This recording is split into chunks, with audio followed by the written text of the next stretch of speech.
Welcome to न्यूफर्ट junkie में आप सभी का स्वागत है। आज केन वेलास्केस की जेल जाने वाली खबर है, Dana White, Oscar De La Hoya की खबर है, शॉन ओमैली दविशविली की खबर है, अरमान ज़रूरकन इस्लामाबाद खचेप की खबर है, माइटी माउस की एक छोटी सी खबर है, शॉन ब्रेडी के बारे में हम बात करेंगे और इस साल की बची हुए जो टाइम है 2-3 महीने का, 4-5 महीने का, उसमें सबसे बड़ी बॉक्सिंग फाइट्स के बारे में बात करेंगे। ठीक है, तो सब्र रखने का और धीरे धीरे सभी के बारे में बात करेंगे। सबसे पहली खबर जो है उसको थोड़ा आपको सब्र से सुनना होगा। पहली खबर जो है वो केन वेलास्केस को लेकर है। जैसे कि आप सभी को पता है कि मेरे दिमाग में सबसे अच्छा best box heavyweight fighter of all time अगर कोई है तो वो है केन वेलास्केस। पर मैं हमेशा देखना चाहता था केन वेलास्केस वर्सेस फेडियर। खैर, छोड़ते हैं इस बात को। खबर यह है कि केन वेलास्केस को की सेंटेंसिंग जो है वो 18 अक्टूबर को होगी।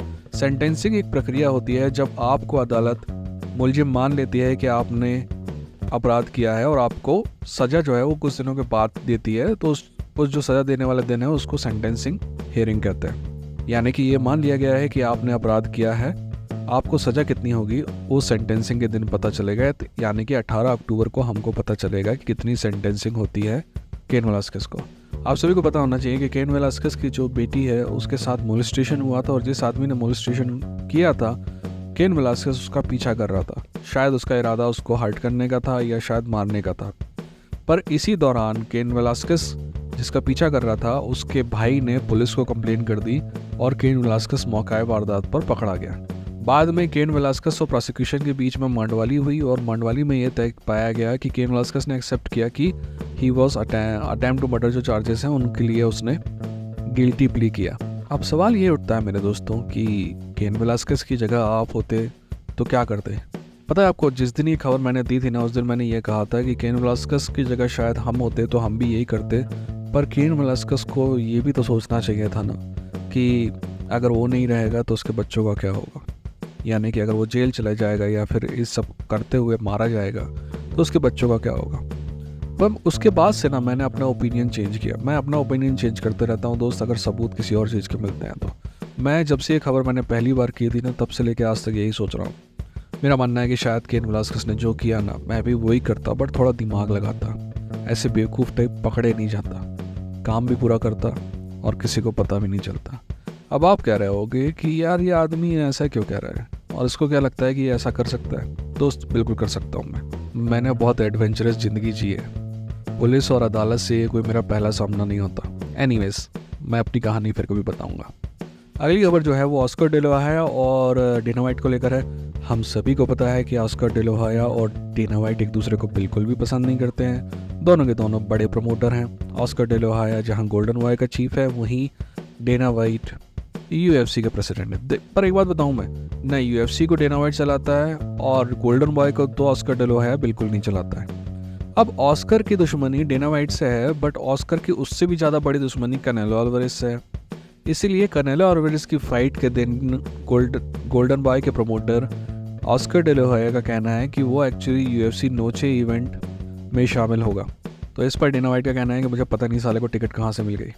क्यों नहीं मिलेगी दोस्त, $500 की बिक रही हैं, याद है। अरे हाँ, कल एक गलती की थी मैंने आपको कहा था कि पहले टिकट शायद $2100 से बिकना चालू हुई थी और अब $500 पे हुई। दोस्त, पहले टिकट $5000 से बिकना चालू हुई थी। शुरुआती टिकट $5000 में बिकी है, अब $500 में बिक रही है। एनीवेज, तो ऑस्कर डे ला हया जो है वो भी एक ट्रेजिक केस है यार। आप देखेंगे कि नशे ने ना बहुत सारे लोगों को बर्बाद किया है, उसमें से ऑस्कर डे ला हया भी एक है। आप बोलोगे कि यार साला अभी भी $100 मिलियन से ज़्यादा की संपत्ति है तो बर्बाद कैसे कह रहा हूँ मैं उसका। दोस्त, मेरे ख्याल से ऑस्कर डे ला हया को गोल्डन बॉय क्यों कहते हैं आपको पता है। मेरे ख्याल से ऑस्कर डे ला हया के पेपर व्यू जो बायस हैं वो $1 बिलियन से ऊपर के हैं। खैर, फिर कभी ऑस्कर के बारे में बात करेंगे। अगली खबर जो है वो शॉन ओमैली को लेकर है। शॉन ओमैली का कहना है कि ये बात बिल्कुल सही है कि मेराब दविशविली का कार्डियो बहुत ज़्यादा शानदार है, पर उसका कहना है कि उसका कार्डियो पिक्चर में आएगा ही नहीं जब मैं 2 राउंड में ही उसको नॉकआउट कर दूंगा। दोस्त, इस फाइट के बारे में मेरा पर्सनली व्यू जो है ना 180 डिग्री से बदला है। यानी कि मैं आज से 6 महीने पहले सोच रहा था कि जो फाइट जीतने वाला है ना वो अब फाइट हारेगा, और जिसके बारे में सोच रहा था कि ये फाइट हारेगा अब मेरे को लगता है कि वो जीतेगा। मैं इसका डिटेल एनालिसिस करूँगा फाइट के 1 आध दिन पहले। ठीक है। अगली खबर इस्लाम मकाचेव और अरमान ज़रूरकन को लेकर है। अरमान ज़रूरकन ने बताया और इस्लाम मकाचेव की टीम ने भी कंफर्म किया कि उन दोनों की फ़ाइट अगले साल जनवरी या फरवरी में होगी। मेरे ख्याल से तब तक इस्लाम मकाचेव भी ठीक हो जाएगा और अरमान सोरुकन का जो इशू चल रहा है नेवाडा एथलेटिक कमीशन के साथ वो भी ख़त्म हो जाएगा। तो दैट इज़ ओके। बस गुस्सा तब आएगा जब कोई इंटरिम टाइटल फाइट हो, बट मेरे को नहीं लगता कि UFC गुस्सा करना चाहेगी इस्लाम मकाचेव को, इसलिए कोई नहीं लगता कि इंटरिम टाइटल फाइट होगी। अगली खबर डिमिट्रियस जॉनसन यानी कि माइटी माउस को लेकर है।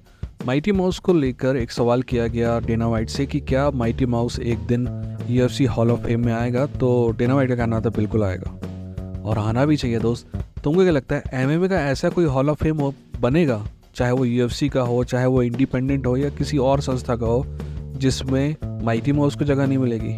Mighty mouse is the best of all time in my opinion.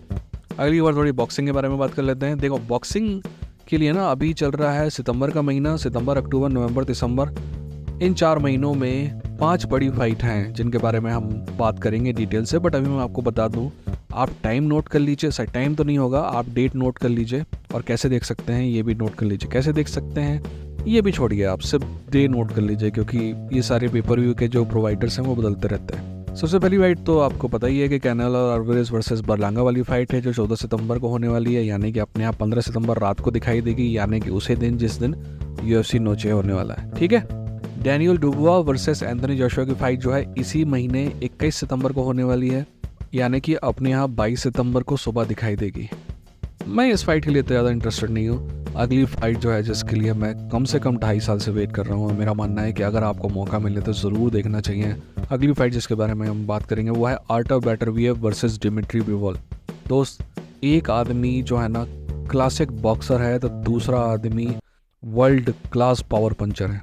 अगर आपको मौका मिले तो आप ज़रूर देखिएगा ये फाइट, आर्टर बेटरवियव वर्सेस डिमिट्री बिवोल। अक्टूबर 12 को है ये फाइट और मेरे ख्याल से अपने आप ही अक्टूबर 12 को ही दिखाई देगी, क्योंकि सऊदी अरेबिया में है ना।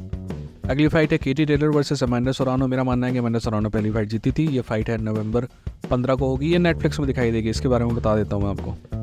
और उसके बाद वाली फाइट जो है वो फाइनल फाइट जो है वो दिसंबर 21 को है, 21 दिसंबर को होने वाली है। वो है Alexander UIC versus Tyson fury 2। ये भी मेरे ख्याल से 21 दिसंबर को है, तो हमारे यहाँ 21 दिसंबर को ही दिखाई देगी, क्योंकि ये भी सऊदी अरेबिया में ही होने वाली है। ठीक, अब जाते जाते आखिरी खबर के बारे में बात कर लेते हैं। आखिरी खबर है शॉन ब्रेडी को लेकर। शॉन ब्रेडी का कहना है कि वो कोबी किविंगटन से फाइट करना चाहता है या फिर इयान गैरी से फाइट करना चाहता है। मेरा मानना है कि I have no problem with this. आप अपना ओपिनियन कमेंट सेक्शन में बताइएगा। ठीक है, अपना ख्याल रखिए, अपनों का ख्याल रखिए। 3 दिन फाइट चंकी, लड़ेंगे, जीतेंगे।